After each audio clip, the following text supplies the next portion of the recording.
Hello and welcome to another episode of Rational Actors on Blogging Heads. I'm Kevin Glass, Director of Policy and Outreach at the Franklin Center, and today I'm joined by... Chris Matthews. I'm a staff writer with Fortune magazine. Yeah, thanks for being on with me, Chris. I wanted to talk to you about the ongoing Republican debates, accusations from conservatives and Republicans of media bias, and you wrote a really good article in the wake of the widely panned CNBC debate a couple weeks ago, where, post-debate, a lot of Republicans and conservatives were kind of throwing these accusations at the CNBC reporters and moderators for being too biased, for not really understanding what the purpose of a Republican debate was about. And you wrote that a lot of conservatives' criticisms in this area are correct, that the media is, in fact, very liberal. So I wanted to have you on, talk to you about that piece you wrote and sort of about what it means if Republicans and conservatives are holding, a primary where they're going to nominate someone for president, primarily through a media that has, even if they're the most honest, the most attempting to be fair moderators, that still come from a liberal background, and what that means for, the choosing process for conservatives here. Mm-hmm. So yeah, the point of my article was that I think it's pretty obvious from any of the sort of objective data that we have, and from my just own personal experience, that the media is pretty liberal, and that the average reporter in this country is to the left of the median American voter. And the point of my article is to say, what conservatives don't then follow up with this conclusion to see is that, well, obviously, in a free marketplace, why has the media been so consistently liberal over the past 60 or 70 years? And I think it's evidence of a market failure and the fact that labor markets don't work maybe the way that conservatives a lot of times think that they do. And so I while I sympathize with conservatives' complaints about the liberal media, I wonder why they don't then sort of draw the logic to its conclusion in that respect. In terms of what effect it has on the primary process, that's difficult to say because we've always had this liberal media, and I think in some ways it's a lot. The candidates are in a much better position now to sort of get their message across through other means. The last Fox Business debate, I think it was a lot different. You had a much more congenial, media environment there. So, I'm not sure really what is the effects are going to be as far as the election. Yeah, so I want to press you on the point you made about the labor markets and labor market efficiency. Right. I would say there's definitely a point there in saying that, it doesn't really make sense for certain industries to be heavily concentrated on one end of the ideological spectrum if you're assuming, very strong efficient market hypothesis type of theory where what people are mostly concerned about is increasing, the earning power. I would say Right. maybe that's not correct, and this is just a theory of mine, I've seen other people kind of hypothesize on this, I think the labor markets actually make a lot of sense if you take into account that not everybody is associated or associates their careers with increasing their pure earning power. I think in a lot of different areas, and this is kind of speculation, though I have seen some work on it, certain people are more willing to forego earning power, forego monetary compensation for other forms of non-monetary compensation. In some cases, respect, prestige, influence, things like that. And that to me, and, just in my experience, and this is kind of a stereotype of conservatives in general, is that conservatives do care more about money. So let's say the elite conservatives, they go into finance and business and energy and things like that. And people who are more on the left side of the spectrum, more on the liberal side of the spectrum, they're more willing to take non-monetary forms of compensation like prestige and respect, which explains the concentration of people with left of center views in the media, in academia, and other places like that. So I think it does kind of make sense, at least to me, that you do have these ideological concentrations in certain industries. Right. Well, I think what it doesn't explain is why the demand for conservative media is not being supplied by media companies. And I think that's because the business model is such where you have to compensate people in non-pecuniary ways because profits aren't high enough to pay big salaries, and so you're stuck with this labor pool of basically mostly liberal people. I mean, even 20 years ago, maybe you could explain it as, well, there's an oligopoly of the three network news organizations and the New York Times and the LA Times. But now you have almost no barriers to entry to create a news website. And what are the websites we've seen that are getting the best traffic? It's BuzzFeed, it's Huffington Post, it's the Gawker Network, which are even more liberal than the legacy news organizations. So I think that, when you're absolutely correct that a lot of this is about the fact that people who are culturally liberal value the prestige of a journalism career more than they value money, but it doesn't explain the market failure of conservatives not getting the news that they demand. I would definitely agree in part on that part. But I think that you've talked about how barriers to entry to create your own media have dropped precipitously. And I think that in the wake of those barriers being torn down, we're seeing some conservative media organizations prop up. And a lot of those conservative media organizations, I would say, are struggling with the balance between being, quote unquote, a conservative media organization and, gold standard journalistic credibility. But I think that we're seeing the demand for news from a conservative perspective starting to be met, at least in the last 10 years or so. Sure, but you would think, given the imbalance, given the profits that, for instance, Fox News are seeing, I don't see why the most profitable and the best traffic to websites would not then be conservative. I would think it would be they would be conservative and not liberal, like what we're seeing. So, right. I would just I would welcome conservatives to sort of ponder that and think about what that says about how markets work. Sure. I think, and especially in the last couple of years, we're seeing some kind of what you might call traffic monsters prop up on the conservative side. The Blaze is an organization that has leveraged the power of the internet and the social web to huge traffic numbers. IJ Review, which is a very new kind of conservative-ish site, has done the same. So I think that we're going to start seeing more of a balance, especially in an era where legacy media has less power. People are obviously getting their news from newspapers less and less, and even from cable news less and less. So I think it's a very interesting question to keep an eye on in the next couple of years. Yeah, definitely. I agree. I think the story's not over yet, for sure.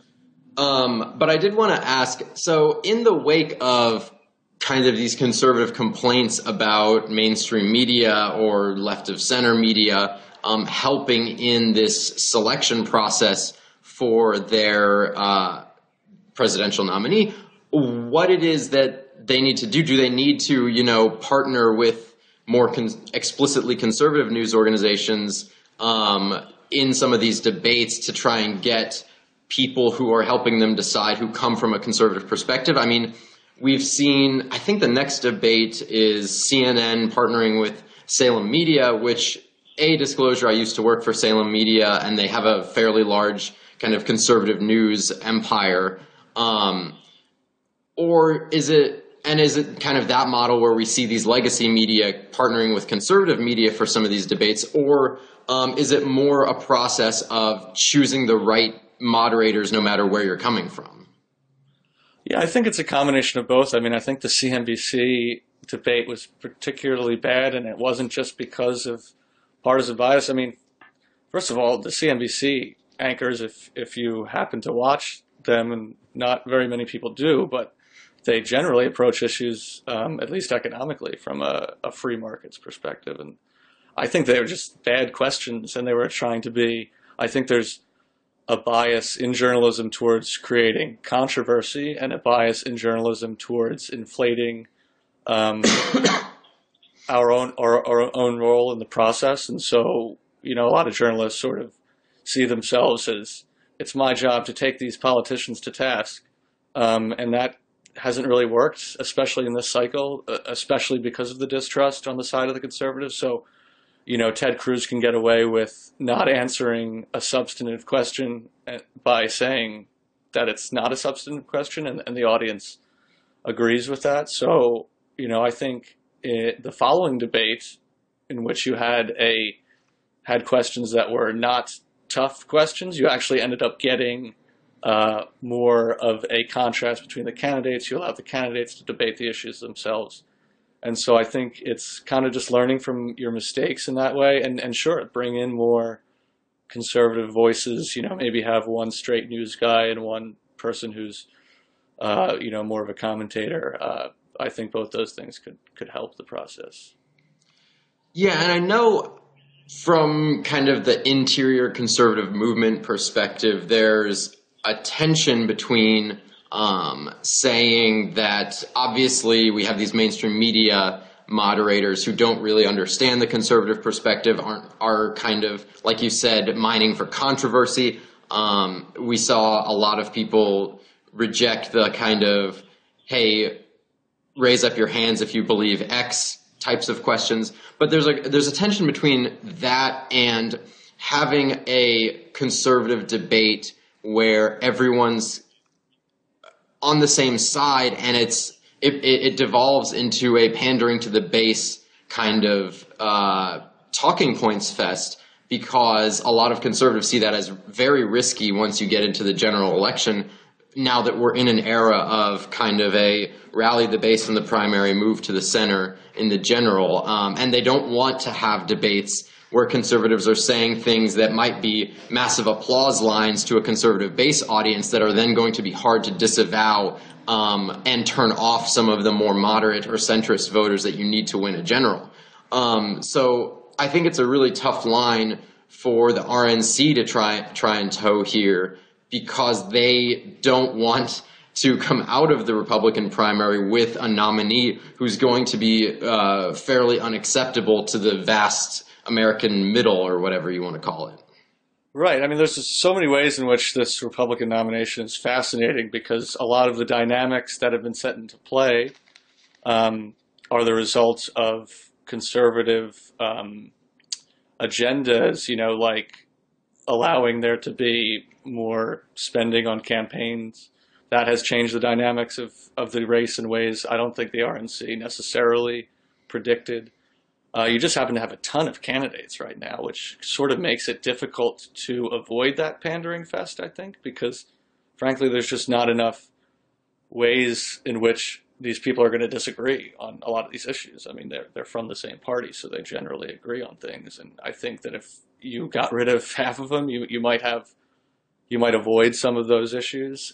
But again, having all this money in there means that people don't necessarily have to drop out. And I think, why do we have so many Republicans running for president this time around is an interesting question. I mean, you also have the theory that a lot of these people are doing it they don't actually want to be president. They're doing it because you can make a name for yourself in conservative circles, and make a lot of money by, having a show on Fox News. And so there's a lot of different trends that are kind of coming together right now to make this a particularly difficult cycle for the RNC to navigate. Yeah, and well, my personal pet theory is that last time around, some of the legitimate candidates didn't want to run because they saw trying to defeat Barack Obama as too monumental of a task. Right. People like Chris Christie. I mean, Rick Perry ran, but he didn't do so well. But Mitch Daniels, a couple other people who were thought to be kind of top tier Republican candidates stayed out of the race. And I think that it's very difficult to unseat a sitting president, just straight up. And Barack Obama has a lot of history behind him, so there might not have been that zeal to challenge him. And now they see a winnable election. So a lot of the top tier candidates, I mean, like Chris Christie, who might have been a top tier candidate last time, is struggling to break 5% this time around. So in that kind of era, I think you're absolutely right that the RNC has a very difficult path and challenge for themselves. I'm not sure that, they set out that 10 candidate rule a long time ago before they really knew who was going to be leading the polls. And now they have, of the top 6 candidates, 3 are people who have never held elected office, with a lot of, fairly well-established conservative and Republican governors on the sidelines. It's been a really difficult road for them. And especially in an environment where you have so many candidates, you have to get your debates right because you don't want to be wasting time on some candidates who might not necessarily deserve the spotlight. And I'm not sure it's going to be the same kind of challenge going forward. I've never seen an election with a primary election, at least with such a huge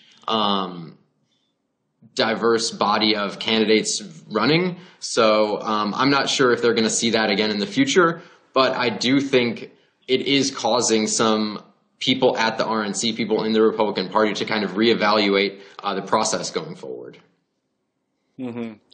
Yeah, I mean, it's the other thing that we always have to keep in mind is that we haven't even had one primary yet, and really there hasn't been a Republican primary process that has dragged on, for instance, the way the 2008 race did for the Democrats. And I think that would be hugely entertaining to see, to see a real substantive debate on the right go on throughout several primaries, and I think that'd be good for the Republican Party. I think there's some really interesting issues in which there is serious disagreement.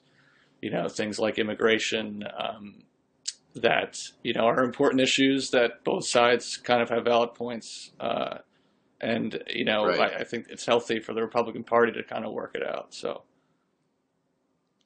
Right. I mean, we saw Rand Paul, for example, today attack, and Rand Paul is the nominal or tertiary libertarian candidate, attack Marco Rubio today for promoting quote-unquote open borders, which obviously is traditionally associated with the more libertarian wing of the Republican Party. So, yeah, it is very interesting. I've been going back from time to time just to compare where we are now in the cycle with where Republicans were at an equivalent point in the cycle in 2008, and I found it really interesting.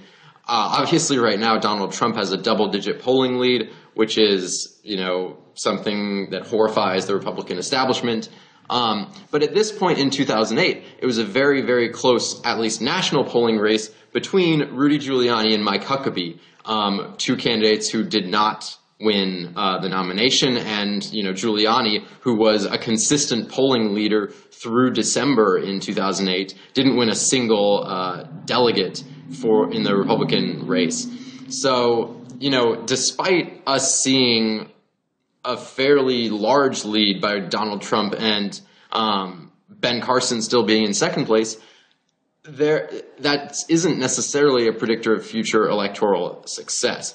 That being said, all of the kind of smart polling and elections analysts predicted Donald Trump's sustainability was not going to be very high, and that has been proven wrong for months now. So I'm very interested to see where it goes. And additionally, we have a later primary calendar this time around than we've ever had. I think in 2008, the Iowa caucuses was the first week in January. Now it's the first week in February. So there's still kind of a long time to go. And then even beyond that, Super Tuesday is the first week in March. And you mentioned the Democratic primary in 2008, which wasn't really resolved until April. So we could have, at least another 5 months ahead of us of these Republicans going at each other. Yeah, and you know, like I said, I think that would be good for the party because there's some important issues to work out. I mean, the fact that Donald Trump is leading is sort of, I think, you know, the culmination of years of Republicans courting a slice of, you know, the American demographic that's not necessarily aligned with what their usual economic policy is. And so this is, you know, what politics mostly is fighting over the division of resources. And there's you know, the lower middle class in this country has just been under assault economically, and immigration, while good for an economy overall, is going to hurt that, you know, part of the population. And that's, you know, the Republican base at this point. So it's really fascinating to watch, you know, this inflection point on that issue in particular.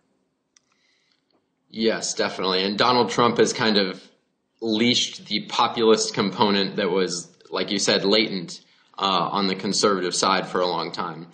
I wanted to talk about back to the kind of bias issue here. About a couple weeks ago, a CNN reporter was suspended for a certain tweet when there was the Syrian refugee issue going on. Basically, she tweeted that a sentiment that it was kind of un-American or heartless to deny the entry of a much larger amount of Syrian refugees than we have been doing in the past. And CNN suspended her for kind of this breach in journalistic advocacy. And I thought and at least in the media circles that I run in, I saw the same, that was kind of silly, that it's this weird idea of a media trying to conserve this idea of themselves as impartial or objective. And it seems to me in an era where most people seem to be wanting to get their news, at least from organizations that have a little more explicit of a political viewpoint. Like you said, some of the most popular online outlets are a little more explicit in their political views and in what necessarily is good policy and what's bad policy. And so I'm not sure where this kind of an idea of some gold standard or objective view from nowhere journalism is going to be, but I wanted to get your perspective on that, especially in light of, you know, what we talked about earlier, where we kind of know that the media is more left than the median American, and why they keep, you know, denying this, especially in an online era where people are more and more getting their news from more explicitly political media outlets. Yeah, so I mean, for the longest time, you had this, you know, the news media had this conception of itself that they were this unbiased entity that was delivering the news to people in this sort of very noble way. And in recent years, we've had a sort of a backlash to that. You know, it's been called the view from nowhere. And obviously, it's kind of absurd to claim that you have, you know, there's the stories of journalists who would, you know, say, I won't even vote because that would, you know, taint my point of view. I can't even imagine like tricking myself into thinking that I had no point of view like that. I think that's impossible. I think it's silly and it doesn't help journalism. But I also don't think that we should throw away the idea that some news organizations should aspire to be centrist or less biased, because frankly, a lot of people want that. I would rather read the New York Times than watch MSNBC, even though I know they're both produced by liberals, because I feel like the New York Times is going to give another point of view, a more fair hearing. And so I think CNN aspires to that in a cable news market that's dominated by MSNBC on the left and Fox News on the right. I don't think it's crazy for them to try to go after that section of the marketplace that wants at least, aspiring as much to unbiasedness as you can be. Whether or not somebody should be suspended for that, I can't say, but I also don't know what this person's understanding was with their employer. I don't think it's ridiculous for an employer to say, look, I hired you to report the news. Please don't dictate your opinion. In my own reporting, I'm an economics reporter, and I have my own views on every single issue that I cover, but I don't always think it's my place to, put them front and center. So, I think that there's been a backlash against the idea of unbiased reporting, and I think it might be swinging a little bit too far in that direction. Right. I think there's a tension between like some of the upstart conservative news organizations that I mentioned. There are some with kind of less scrupulous journalistic practices, and I don't necessarily think that's a good thing. I think actually it's good to admit to your biases. And for example, I love that Slate and Reason sometimes divulge who their writing staff or editorial staff are going to vote for from time to time. And I think that's great to give them to give them a platform, and B, to inform the readers where they're coming from.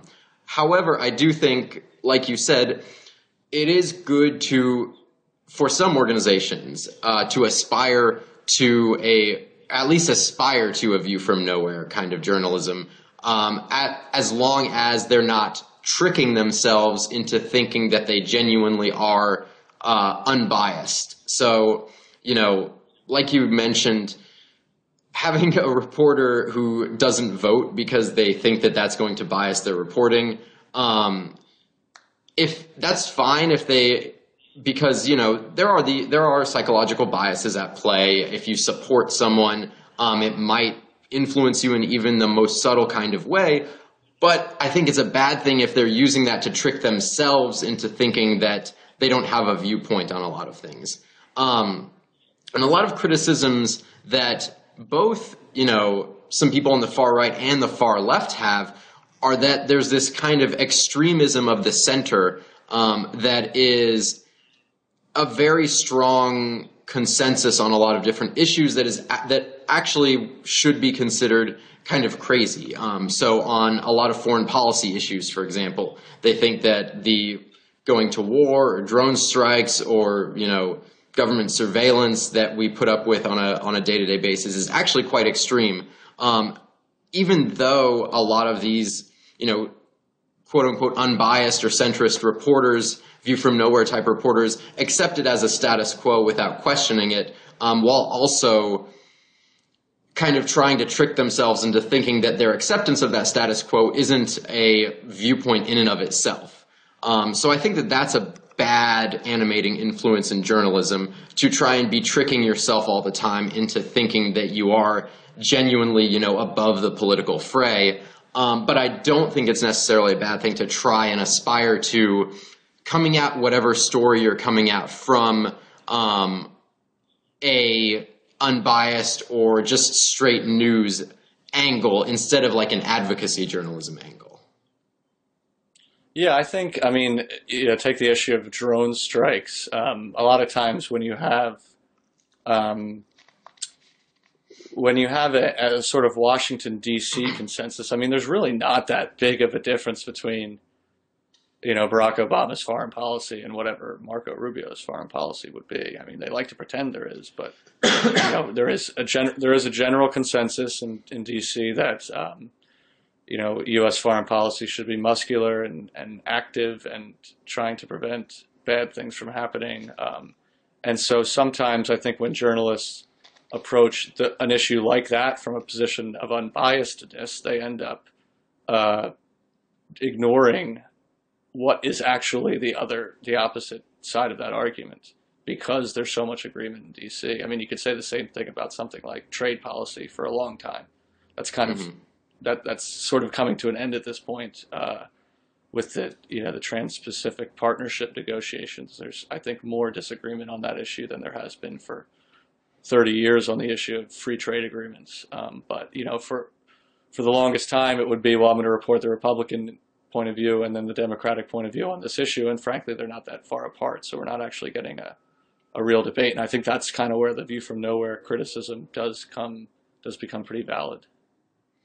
Right. I definitely think the journal, I don't know if you would call it a gold standard journalism practice where you, like you said, report just what each ideological coalition has to say about an issue and give them equal weight. I feel like that's a different criticism with its own both merits and demerits than the idea that what you're writing doesn't have a political perspective. So, if you go to a hearing on drone strikes and largely you report on what the kind of bipartisan consensus of muscular foreign policy is while portraying protesters outside as kind of kooks or crazy people, and that might be struck as coming at it from an unbiased perspective, whereas it actually kind of reinforces what, like you said, the Washington consensus is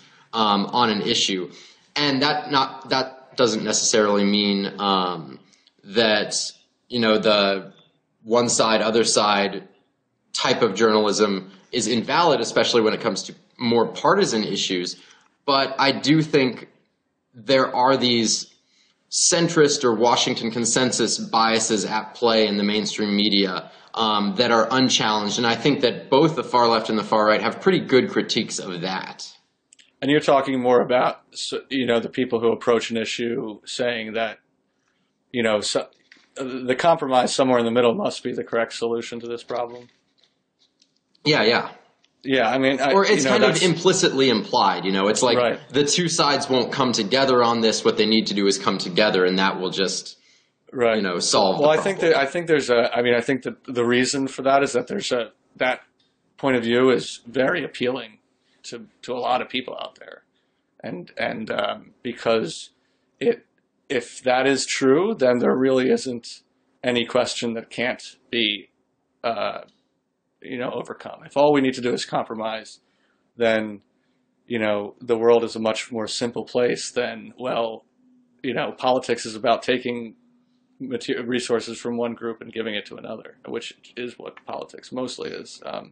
And so, a lot of American voters who pay somewhat close attention to the news, I think, like to believe in that idea that, the problems in Washington are just about immature people squabbling. And if I were in there, I would be able to sit down and carve out a deal pretty easily. It's not true. And when you realize that it's not true, that's kind of an unsettling thought. And so people like to put it out of their minds.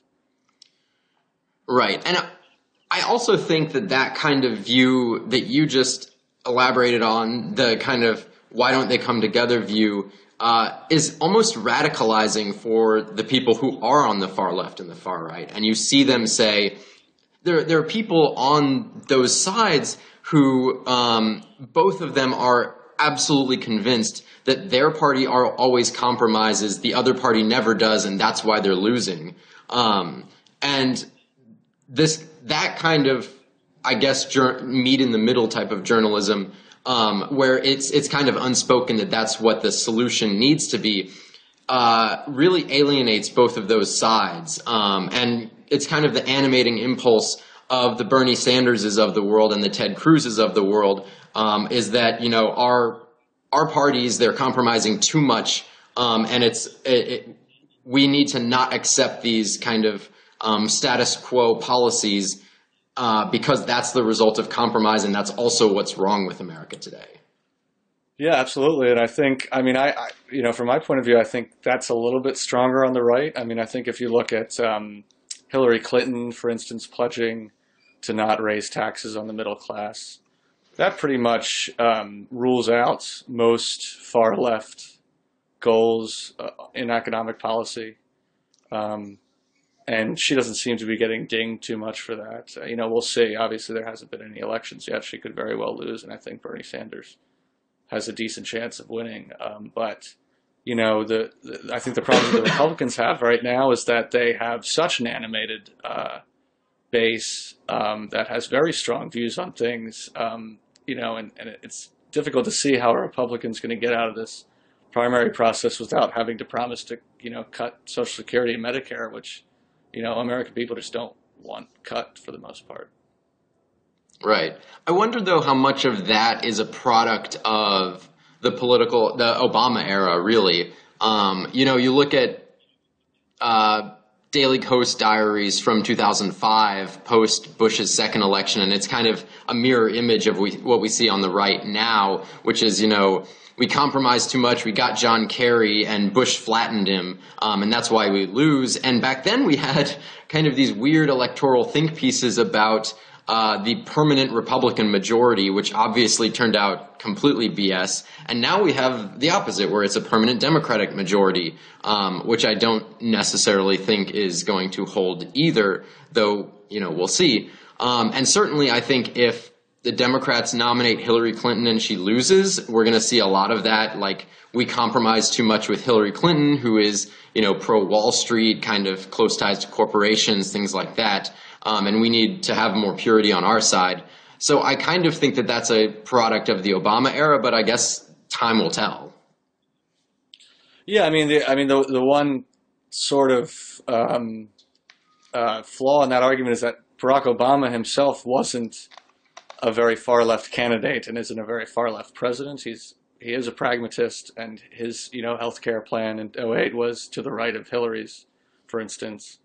And so I think maybe what might be different about the left and the right is in the left you have this identity politics issue where, Barack Obama can be a revolutionary figure without having revolutionary ideas.